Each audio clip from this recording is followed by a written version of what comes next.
Bonjour à tout le monde. On est toujours dans notre travail sur l'univers du kavod, du respect. Hier, on avait abordé ensemble cette thématique du respect des parents. Vous vous rappelez, on a beaucoup travaillé sur la notion du respect des parents et surtout sur l'univers du respect dans la relation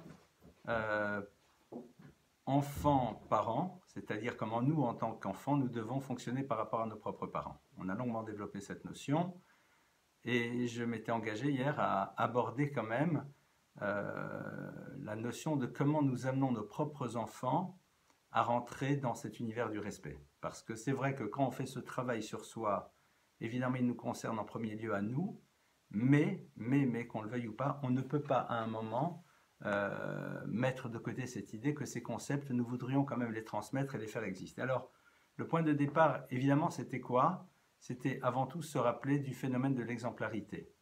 Rappelons-nous en effet que, lorsque nous donnons l'exemple, nos enfants vont s'inspirer de notre exemple. Et j'ai envie d'ouvrir de manière plus large. Il faut que les enfants voient ce qu'est le concept du respect à l'intérieur de la famille. C'est-à-dire que cette notion fasse partie des valeurs familiales avant de les amener à être dans le respect qu'ils doivent avoir vis-à-vis de nous en tant que parents. Et pour cela, évidemment, le lieu dans lequel ils vont voir s'exprimer ce respect, c'est avant tout dans la relation de couple. On a vu que dans la relation de couple, comme dans toutes les relations, le respect c'est quoi?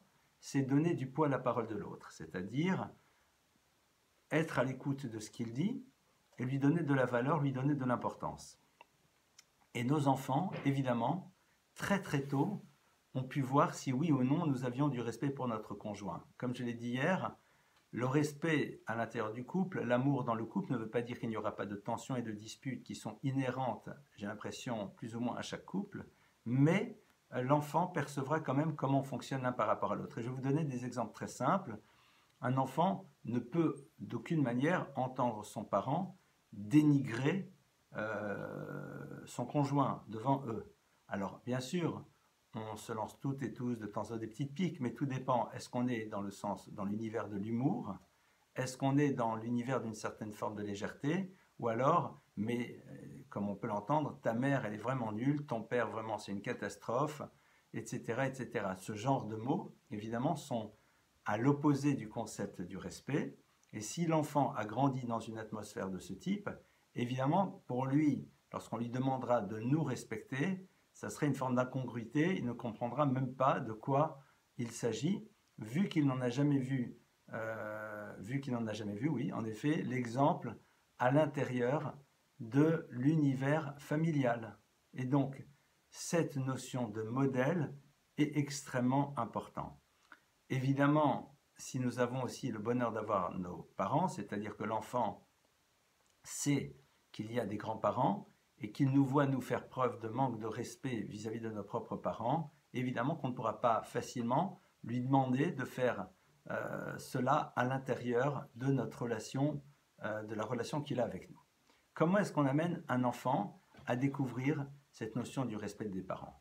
Tout d'abord en essayant le moins possible de lui demander de nous respecter. C'est-à-dire lorsqu'on se retrouve face à un enfant, surtout lorsqu'il est petit, en train de lui dire « tu sais, tu dois respecter tes parents, je suis ton père, tu dois me respecter et tout », c'est pas quelque chose qu'il est prêt à entendre. Par contre, on peut parfaitement se saisir de la relation qui existe entre l'enfant et notre conjoint pour introduire ce concept. Traduction, lorsque notre enfant dysfonctionne par rapport à notre conjoint, c'est des choses qui arrivent évidemment. Il dit à maman, ouais, je suis pas d'accord, t'es pas gentil, ou à papa, que sais-je, ce genre de mots. En tant que conjoint, nous devons évidemment voler au secours de notre mari, de notre épouse, et rappeler à l'enfant une règle. On ne parle pas de cette manière à papa, on ne parle pas de cette manière à maman, la Torah l'interdit. Et pourquoi est-ce que j'utilise ce mot, la Torah l'interdit? Alors évidemment, si pour nous, cette notion de Torah n'est pas vraiment présente, ça sera difficile peut-être de l'introduire, mais pourquoi je la mets quand même? La Torah, c'est-à-dire, il y a une règle. Il y a une règle, et cette règle, elle nous dépasse, elle est valable pour nous tous. Ce n'est pas moi qui te l'interdis, parce que dans ce cas-là, l'enfant peut dire, bien, toi, je t'invalide, toi, ta parole ne m'intéresse pas. Si on invoque la société, quelle société, qui, quand, quoi, où, l'enfant voit tellement de choses autour de lui, et il suffit qu'il soit dans un environnement dans lequel les copains lui expliquent le contraire, pour qu'ils disent, bon ben, c'est ta vision, mais moi je vis dans une société dans laquelle on propose de fonctionner de manière différente. Par contre, la Torah, c'est une référence. Et c'est vrai que dans une famille dans laquelle ce mot est présent, exprimer cela de cette manière rappelle à l'enfant qu'il est soumis à une règle, comme nous aussi sommes soumis à cette même règle. Rappelons-le. C'est-à-dire, je suis soumis à cette règle, tu es soumis à cette règle, nous sommes soumis à cette règle. L'idée du respect des parents doit être présente le moins possible dans la relation du je au tu. C'est-à-dire, tu me dois le respect, ça ne se fait pas, c'est un manque de respect. Tous ces mots-là sont un petit peu pathétiques. Alors on va les exprimer parfois dans des moments de désarroi, de colère, en disant « il est où ton respect ?» Pourquoi ? Parce qu'on est bouleversé. Mais pédagogiquement parlant, ce n'est pas comme ça que l'on transmet ce concept à l'enfant. Et je reviens. D'abord l'exemplarité, c'est-à-dire si l'enfant voit que dans la famille, cette notion est présente, aussi bien dans le couple que par rapport à lui, et on va l'aborder un peu plus tard, le respect de l'enfant, le respect que nous devons avoir, nous, vis-à-vis de l'enfant, comme le respect qu'on doit avoir de nos élèves, etc. On va en parler par la suite. Si l'enfant voit qu'on le respecte, ça veut dire quoi respecter l'enfant ? Ça ne veut pas dire céder à ses caprices, mais respecter à ce qui est important pour lui. Exemple très simple, lorsque l'enfant est petit, eh bien, à un moment, il a envie de faire les choses tout seul, tout seul. Pourquoi ? Parce que c'est à travers cela qu'il commence à s'autonomiser, qu'il commence à grandir et qu'il a envie de nous dire « je me débrouille, j'ai moins besoin de vous ». Et c'est très important pour lui. Respecter l'enfant, c'est lui laisser à ce moment-là cette possibilité de faire les choses tout seul, même si dans un second temps, on sait très bien que le résultat sera parfois un petit peu bancal. Mais ce n'est pas grave. C'est aussi respecter son intimité, c'est très important. Quand l'enfant, par exemple, ça peut être très tôt, veut prendre sa douche tout seul, a envie de se laver tout seul, on le laisse. On n'est pas sûr qu'il arrivera à se laver comme si nous l'avions fait, ce n'est pas grave. Vos enfants, nos enfants ne travaillent pas dans des mines de charbon et donc on n'a pas besoin d'être sûr qu'il n'y aura pas de traces de suie sur leur corps, on est bien d'accord. Et ça, l'enfant perçoit qu'on le respecte. De la même manière, un enfant, quand on rentre dans sa chambre, on toque avant de rentrer dans sa chambre. Évidemment, quand les enfants grandissent, surtout si ce sont des adolescents et a fortiori des adolescentes, on attend leur réponse. Pourquoi ? Pour ne pas les gêner d'une quelconque manière. Quand ils sont petits, on toque et on ouvre. Mais toquer, c'est dire « je te respecte » et donc je te dis que j'arrive, je m'annonce, je ne rentre pas de manière abrupte à l'intérieur de ta chambre. C'est l'expression d'un respect. Tu es un individu à part entière, tu es encore petit, donc j'ai une gestion de ta vie, je dois m'occuper d'un certain nombre de choses, mais je te montre que tu as de la valeur et de l'importance, en ne se moquant pas de l'enfant, en faisant en telle sorte que lorsque l'enfant nous dise quelque chose, on lui accorde de l'importance et on donne du poids à sa parole. Plus l'enfant va découvrir cette notion-là à travers un comportement que nous avons à l'intérieur du couple et à l'intérieur de la famille, plus il va pouvoir l'intégrer par la suite dans la relation à nous. Maintenant, dernier point, enfin dernier, c'est pas dernier, qu'on soit bien clair, autre point, nous voulons que l'enfant nous respecte. On n'a pas parlé d'obéissance, on a parlé de respect, c'est-à-dire qu'il nous donne du poids, qu'il donne du poids à notre parole, et comme on l'a vu, l'expression du respect, c'est quand l'enfant devient jeune adulte, eh bien à ce moment-là, il est intéressé d'entendre notre point de vue, même si par la suite il ne va pas en tenir compte parce que c'est l'expression de ses choix, mais votre point de vue m'intéresse. Pourquoi ? Vous êtes deux choses pour l'enfant. Vous êtes tout d'abord des adultes et vous êtes en même temps ses parents. Évidemment, il faut que l'enfant ait pu voir que la parole de l'autre et de l'adulte, voire même de l'adulte entre guillemets au-dessus de nous, pour nous aussi est respectable. Évidemment, dans un modèle juif, les choses entre guillemets sont plus simples. Pourquoi ? Puisqu'il y a, dans les cadres communautaires dans lesquels on vit, il y a le maître, il y a le rave, il y a la personnalité. Et donc, évidemment, si l'enfant voit qu'on invalide sans arrêt la parole du Rav, alors on a le droit de dire, le Rav a dit, c'est très intéressant, mais moi je pense que, mais évidemment, si on dénigre, ça arrive à tout le monde. On a tous été parfois un peu énervés par ce qu'un maître a pu nous dire, parce que quelqu'un rentre et dit, mais qu'est-ce qu'il dit, c'est du n'importe quoi et tout. Évidemment, si c'est une constante, pour l'enfant, ça ne va pas être simple, parce qu'il dit, dans ton système à toi, celui qui est censé être, entre guillemets, au-dessus, je dis bien censé, les choses sont parfois un peu plus complexes, en tout cas, celui qui représente l'autorité morale, celui qui représente une sagesse importante, si toi, tu l'invalides, et soit de par ta réaction, soit encore pire en disant, de toute façon, je m'en fiche de ce qu'ils disent, je fais ce que je veux, c'est qui ces rabbins, c'est qui ce rave, c'est qui ce truc, etc. Donc pour lui, ce qui est censé être une autorité n'a pas de poids à l'intérieur de notre vie. Donc lui, on lui demande de fonctionner de cette manière par rapport à nous, mais c'est le même principe de relation. Je sais que ici, je surfe avec des choses qui sont très fines et voire légèrement dangereuses. Pourquoi ? Parce que certaines personnes vont vous dire, mais parfois, un rabbin peut dire de telles âneries qu'on va dire, mais c'est du n'importe quoi. C'est là où, en effet, la terminologie est importante. C'est-à-dire, s'il représente une figure d'autorité dans le périmètre de la vie familiale, il faut choisir les mots adéquats pour exprimer le fait qu'on ne pense peut-être pas la même chose et qu'on n'est peut-être pas en désaccord, mais que néanmoins, il garde quand même une certaine valeur et une certaine importance. C'est pas si simple, parce que parfois, en effet, ces figures symboliques d'autorité sont pas à la hauteur, et on le sait.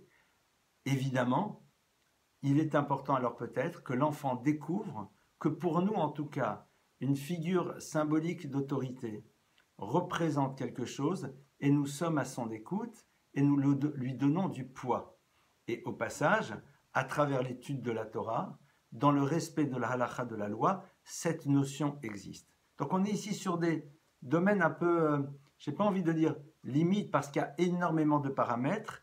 J'ai choisi l'exemple qui était le plus simple pour moi, évidemment, c'est le rapport au maître, le rapport au Rav, le rapport à l'autorité spirituelle, qui symbolise le parent, évidemment, mais on peut parfaitement essayer d'imaginer que dans d'autres domaines, l'enfant puisse percevoir cela, et absolument pas dans la dimension coercitive des choses. C'est-à-dire que l'enfant qui voit que l'on obéit à une dimension qu'on va appeler supérieure à nous, entre guillemets, parce qu'il y a un principe de coercition, et que l'on a peur, et que l'on n'a pas envie de désobéir parce que, n'apprend absolument pas la notion du kavod, du respect.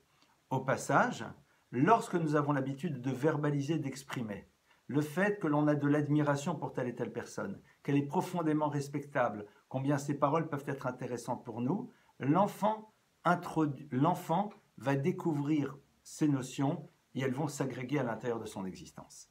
Maintenant, que faire, évidemment, lorsque l'on constate que l'enfant ne nous respecte pas, c'est-à-dire n'est pas à l'écoute des paroles que l'on prononce. Alors, il y a la stratégie numéro 1, c'est la problématique numéro 1, pardonnez-moi, c'est l'enfant désobéissant. Mais la désobéissance de l'enfant, c'est une démarche autre. C'est de la pédagogie, c'est comment amener les choses, comment créer chez lui ce qu'on appelle le système de chauffeur. Mais il y a plein de choses, ça c'est plus dans le cadre d'un cours d'éducation. Là, je parle plus d'un enfant qui a un manque de respect à travers les mots qu'il utilise vis-à-vis de ses parents, à travers le mépris qu'il peut avoir vis-à-vis d'eux, et ce genre de comportement. Alors, évidemment, là-dedans, notre problème à nous en tant que parents, c'est que on est proche de l'enfant et ça nous bouleverse. D'abord parce que ça brise nos schémas.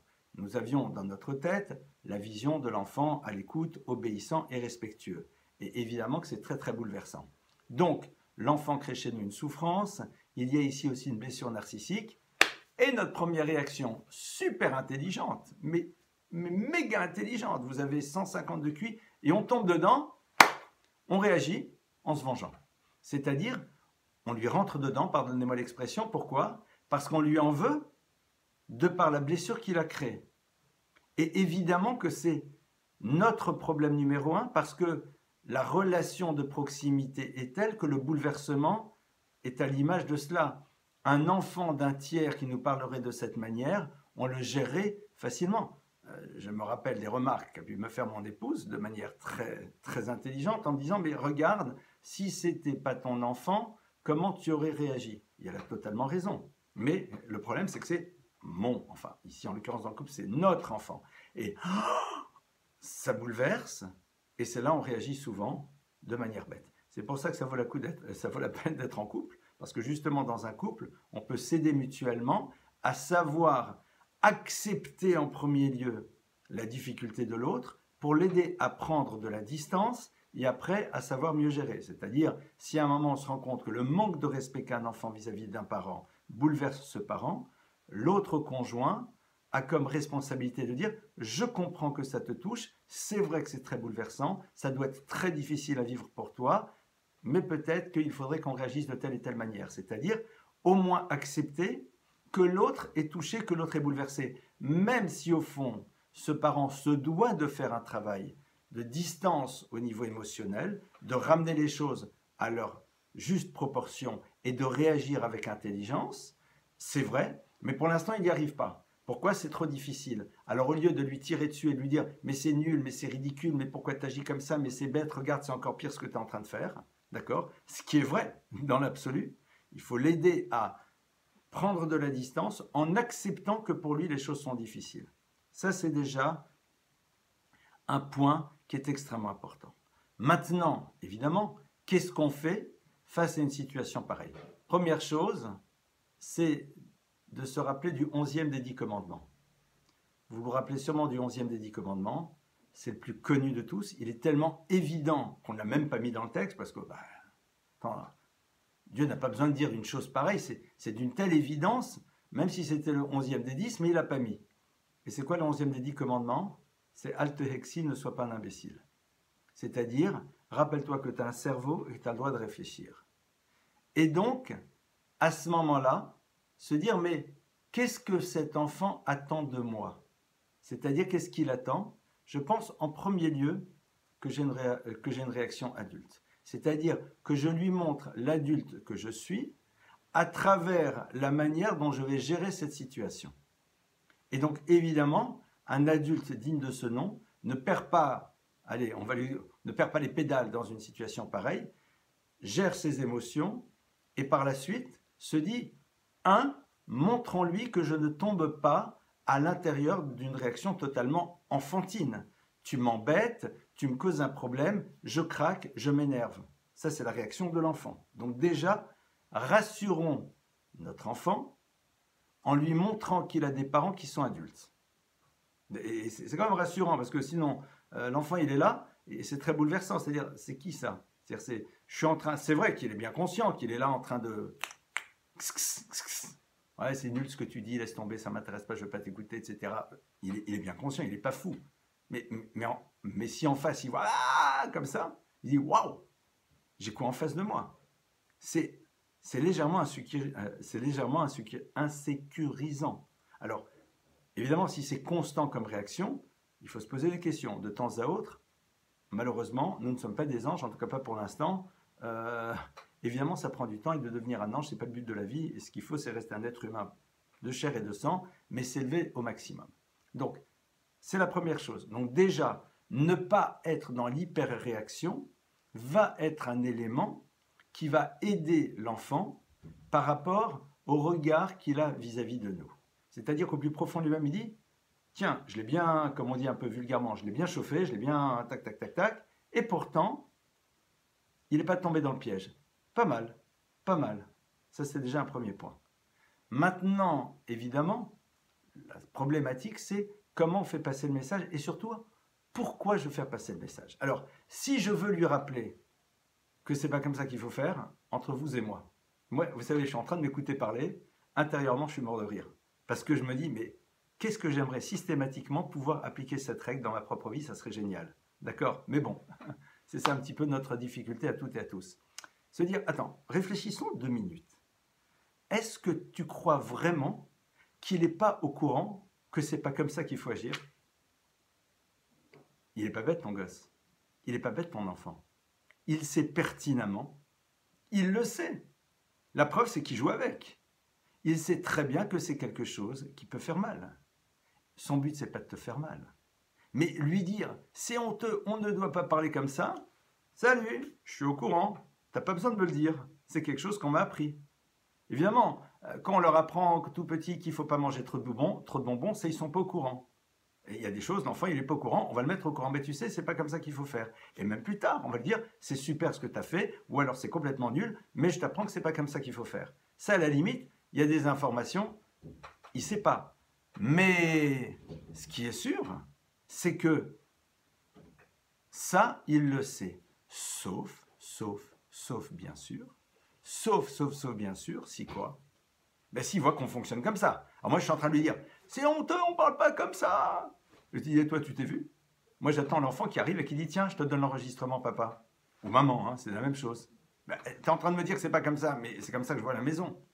Donc déjà, on est un peu hop. Donc c'est un peu compliqué. Je me rappelle d'un truc qui m'était arrivé, que c'était extraordinaire. Un de nos enfants avait fait une bêtise, enfin, avait fait d'après moi une bêtise. Et il était petit. Et je regarde, je dis, mais quel âge tu as? Et lui me regarde, il me dit, 4 ans. C'est le genre de choses qui vous scotche. C'est-à-dire, ben, j'ai 4 ans, en 2 mots, il te répond à ta question parce que pour lui, ce qu'il vient de faire, il voit pas où est le problème. La preuve, c'est sa réponse. C'est qu'il est là et, bon, ben, papa est en train de dire d'une manière un peu véhémente de me demander quel âge j'ai. Bon, peut-être qu'il a oublié, j'en sais rien. Ok, peut-être que c'est pour savoir quand c'est mon anniversaire. Mais ce qui est sûr, c'est que cette réponse prouve bien que parfois l'enfant, il comprend même pas de quoi on lui parle, parce qu'il n'est pas au courant. Mais en ce qui concerne l'enfant qui a grandi, surtout l'ado, le pré-ado, etc., lui, il est au courant. Donc dans la mesure où il est au courant, qu'est-ce que moi, en tant que parent, j'ai besoin de lui dire, mais tu sais, on ne peut pas le faire. Mais évidemment qu'il le sait. Mais on est tous tombés dans le piège. C'est-à-dire, quand quand j'aborde ce type de sujet, comme dirait l'autre, on se détend. C'est-à-dire, on s'est tous, à un moment, retrouvés en dysfonctionnement dans la manière d'agir et de réagir. Ce qu'il faut, c'est essayer d'évoluer à l'intérieur de nous-mêmes et de faire un travail. Certaines personnes y arrivent relativement facilement. Pour d'autres, c'est beaucoup plus compliqué parce que les problèmes des blessures narcissiques, quand vous avez l'impression que vous donnez plein d'enfants qui ne revient pas, qu'il n'y a pas de retour, etc., ça peut vous renvoyer à votre propre histoire personnelle, d'enfants qui essaient de faire tellement plaisir à papa et maman et qui n'a pas eu de retour ou pas le retour qu'il attendait. Donc là, ça nous renvoie à nos blessures précédentes. Et d'ailleurs, on en parlera ce soir dans une conférence sur nos fausses croyances à 21h30. Évidemment que c'est des choses qui peuvent faire écho. Et c'est la raison pour laquelle, d'ailleurs, quand on s'observe après, on doit se dire, mais pourquoi je surréagis? Qu'est-ce qui se passe? Pourquoi ça me touche tellement? Pourquoi cette chose-là me touche tellement? Eh bien, peut-être que ça a réveillé des blessures anciennes, des traumas, enfin pas des traumas nécessairement, mais des blessures anciennes. Et c'est pour ça que ça me touche. Je ferme cette parenthèse. Donc, là, dire, écoute, c'est pas comme ça qu'il faut se comporter, n'est pas quelque chose qu'il a besoin d'entendre. Il faut lui dire, je comprends pas pourquoi tu fais une chose pareille. Moi, sache que ça me dérange, que ça m'ennuie. Je suppose que tu le sais. Et voilà. C'est officiellement la bonne réaction. Ah, ça c'est officiellement quand on parle devant la caméra, tranquille, détendu, un petit verre de thé à la menthe à la main. Enfin, ça, je l'ai pas pris. Tout va bien. Vous savez, les cours de couple, etc., les gens voient et disent, waouh, le mail, il est top. Ouais, vous avez raison. Devant la caméra, c'est génial. Après, il faut venir à la maison le soir à 18h. C'est-à-dire que concrètement, évidemment, ce sont des choses qui ne sont pas simples à mettre en place parce que nous sommes des êtres de chair et de sang. Mais ce qui est important, c'est que ces choses-là travaillent à l'intérieur de nous-mêmes, qu'il y ait un vrai travail intérieur qui se passe et surtout, a posteriori, s'interroger et essayer d'évoluer intérieurement par rapport à un événement et donc se dire, si maintenant il se remettait face à moi, comment est-ce que je le gérerais? Comment je pourrais réagir? Un point évidemment extrêmement important, si on veut introduire cette notion de respect chez notre enfant, c'est de ne jamais tomber dans quelque chose qui peut faire très mal, c'est-à-dire le moment où on se moque de lui et on le méprise. Un enfant dont on se moque et dont on méprise. Alors, il y a ce qu'on appelle avoir le sens de l'humour, il faut que tout le monde l'ait, et c'est vrai que parfois les gens ne comprennent pas toujours. Vous connaissez la différence qu'il y a en fait entre l'humour anglais et l'humour juif? Mais elle est simple. La différence entre l'humour anglais et l'humour juif, c'est l'humour, n'est-ce pas? Bon, donc quand on essaye allez, riez derrière vos caméras. Donc ici, ce qui se passe, c'est qu'il y a ce qu'on appelle faire le sens de l'humour, avoir un peu de sens de l'humour, savoir un peu faire les choses un peu légèrement, et faire du mal en se moquant. Se moquer, blesser un enfant et lui demander après de nous respecter n'est pas simple, parce que ce sont des blessures qui sont difficiles. On n'a pas évidemment été jusqu'au bout, on a encore quelques minutes par rapport à cela, de cette thématique. On va encore un petit peu l'aborder demain avant d'aborder la suite qui sera de toute façon liée. Mais ici, on a vu la notion d'exemplarité, exemplarité dans la relation de couple et dans le rapport de respect qu'on a vis-à-vis de l'enfant. Et surtout, je reviens sur quelque chose que l'on avait déjà vu, que j'ai déjà évoqué hier, mais je me permets de revenir. Vous vous rappelez de cet enseignement de Rabbi Moshe Cordovero, Mikel Kamochano Seavon, qui est comme toi Dieu, qui supporte la faute. Et on avait vu Dieu, et comparé, dit Rabbi Moshe Cordovero, à un roi que l'on méprise. Pourquoi? Parce qu'à chaque moment, il nous donne la possibilité d'exister, et souvent on utilise cette existence pour aller à l'encontre de sa volonté, mais il continue malgré tout à nous donner ce dont on a besoin. Alors on avait longuement développé cette idée dans le travail sur la colère, mais je reviens là-dessus. Rav Wolbe nous proposait de fonctionner de la même manière dans notre vie, puisqu'on nous demande d'être à l'image de Dieu, et l'expression d'être à l'image de Dieu, c'est de fonctionner de cette manière. C'est-à-dire être face à un enfant, un préado, un enfant qui manque de respect et qui sait parfaitement à quoi il joue, être capable dans notre tête de continuer à lui donner ce qu'il a besoin de recevoir sans faire pénétrer cette idée que, puisque tu n'as pas fait, alors tant pis pour toi, tu n'auras pas. Pourquoi? Parce que là, on rentre dans un système de business et c'est comme, je veux que tu me respectes, pour obtenir ce respect, eh bien je te punis ou alors je ne te donne pas, comme ça j'obtiendrai ce que je veux. Ça ne s'appelle pas du respect. Ça ne s'appelle pas du respect, évidemment que c'est tout sauf du respect. Nous-mêmes, si nous arrivons, alors qu'un enfant à un moment nous a pas calculé, nous a mal parlé, n'a pas réagi comme on le voulait, sommes capables après d'agir comme nous devons d'agir vis-à-vis d'un enfant qu'on aime. C'est-à-dire faire attention à son bien au niveau physique, au niveau émotionnel, autant que faire se peut, répondre à ses demandes. C'est-à-dire, l'enfant, il vous a dit il y a 5 minutes, tu me prends la tête, tu m'énerves, d'accord? Et 5 minutes après, il a besoin d'un coup de main, tu lui donnes ton coup de main. Pourquoi? Parce que tout simplement, lui, il n'a pas fait ce qu'il devait faire, c'est vrai, mais ça ne veut pas dire pour autant que toi, en tant que parent, tu ne dois pas faire ce qu'il doit faire. Évidemment, si on est dans des extrêmes, dans des choses de violence, on peut dire à l'enfant, avec plaisir, comprends que c'est un petit peu difficile pour moi. C'est-à-dire qu'il voit que assumer notre responsabilité, mais là, il risque de dire, dans ce cas-là, laisse tomber, je ne veux pas. Donc, c'est aussi inconsciemment des tests, c'est-à-dire voir toujours, est-ce que je suis capable de serrer les choses et d'arriver dans ma tête à mettre de côté cette problématique pour assumer mes responsabilités par rapport à l'autre, parce que c'est comme cela qu'on va l'aider plus tard lui aussi à fonctionner dans sa relation de son couple, dans la relation à ses propres enfants, dans la relation à son histoire. Et on ne se rend pas compte qu'ici, nous sommes dans un acte éducatif, non pas éducation formelle, mais ce qu'on appelle éducation informelle, parce qu'on n'attend pas de sa part qu'il nous dise vraiment bravo papa, maman, bravo, vous m'avez quand même fait un gâteau au chocolat alors que hier je vous ai dit que vous n'étiez pas gentil. Évidemment qu'on n'est pas là-dedans, mais il y a des choses qui s'enregistrent au fur et à mesure. Un enfant qui est sans arrêt dans l'irrespect et dans l'agression peut aussi exprimer une forme de mal-être qu'il a besoin de nous faire partager, mais à sa manière. Vous savez, c'est un petit peu comme les ados quand ils ont envie de nous parler. Moi, vous êtes à 23h à la maison, tranquille avec votre épouse, et puis votre ado vient rôder. Vous savez, ce qu'on appelle un ado qui rôde. Il est là, et nous, on lui dit oh, écoute, s'il te plaît, maintenant que je suis avec maman tranquille, tu ne peux pas aller dans ta chambre, alors que lui voudrait nous parler. Mais nous, on attendrait que l'ado vienne nous dire bonsoir, papa et maman. Il est 23h, je vois que vous êtes enfin tous les deux tranquilles, moi aussi. Ça me ferait plaisir de parler avec vous de toutes sortes de choses, voilà, d'échanger, de me sentir proche de vous.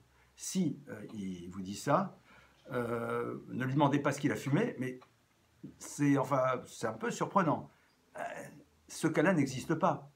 Il est dans la stratégie qu'on fait tous d'ailleurs de coup franc indirect. Il essaye pour ouvrir. Soyons capables de le comprendre. C'est la même chose dans tous ces domaines.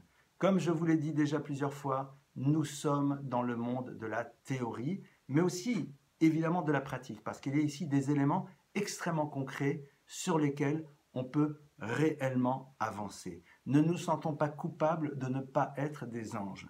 C'est normal, on ne peut pas. Par contre, assumons cette obligation que nous avons d'être dans un travail sur nous-mêmes et de savoir voir nos petites évolutions pour construire dans ce monde du respect qui, comme on l'a vu à l'intérieur de la famille, est un socle sur lequel on peut bâtir de très très belles choses.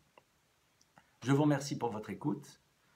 Bezrat Hashem, on continue demain sur cette thématique en allant un petit peu plus loin et en ouvrant encore sur d'autres thèmes liés au respect.